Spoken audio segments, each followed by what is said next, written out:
orbit of development. In this regard, all stakeholders from government, civil society, and business must take responsibility to redefine the socio-political landscape of our country. I am confident that your deliberations and resolutions will be framed by these national imperatives of building a prosperous nation to which we are all striving. Such prosperity, as we are all aware, is predicated on conscious efforts by all stakeholders in society to deepen the values of non-racialism, non-sexism, and social justice, all of which are enshrined in our Constitution. Our society is still plagued by poverty, marginalization, and underdevelopment, factors which militate against efforts to achieve the goals of reconstruction, development, and economic growth. Consequently, all of us should address these conditions, the better to advance towards the betterment of the lives of all of our people.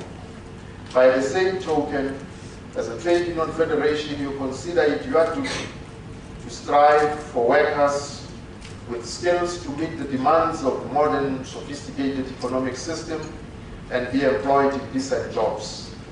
I am informed that the composition of your membership comprises, among others, of technicians, administrative employees, pilots, flight engineers, general assistants, nurses, doctors, teachers, and other skilled and semi-skilled employees from both the public and private sector of the economy.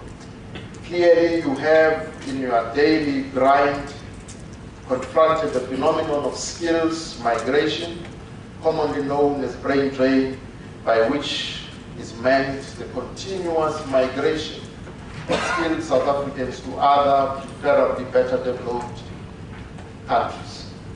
One of the challenges that face this Congress is what measures would FEDUSA take to stem the tide of skills migration.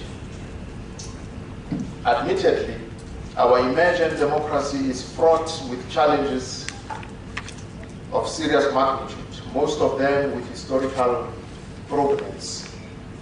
Some of these challenges include crime, which has been baleful to the lives of many South Africans. I want to reassure you that government will never let up on winning the way on crime.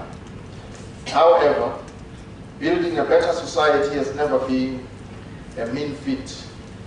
Building a society which can attract foreign direct investment, where the economy is growing apace and employment created, is not and can never be an overnight success. As government, we will continue to seek creative ways and remain open to suggestions as we work hand in hand with other social partners to eradicate the scourge of crime from our society. We cannot unleash our full economic potential without the increasing creation of skills base on which our economy can draw. And yet, the process of expanding the skills capacity gains fuel from the concrete commitment by all sectors of society to contribute to the achievement of this goal. Despite the current hardships in the global financial system and economy, we can remain optimistic as a country, knowing that with cooperation and shared common future, nothing will thwart the achievement of our vision if we stand together at this moment along with sister countries in the region. Within the context of South-South cooperation, the AU and SADC, we should work in concert to prevent the worst from this financial meltdown. And you know, the Chinese proverb which says, may you live in interesting times, which really is meant to be a curse, also provides opportunities. Because as the saying goes, that in each problem lies the seeds of its own solution.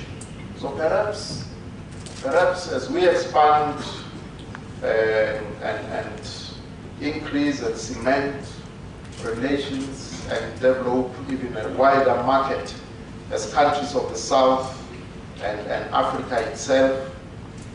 We should even consider settling some of our trade among ourselves with our own currencies, so that we don't then fall victim to the burden of having to accumulate reserves of dollars, which once the American economy goes into difficulties, we find that our own currencies and our own reserves suffer accordingly.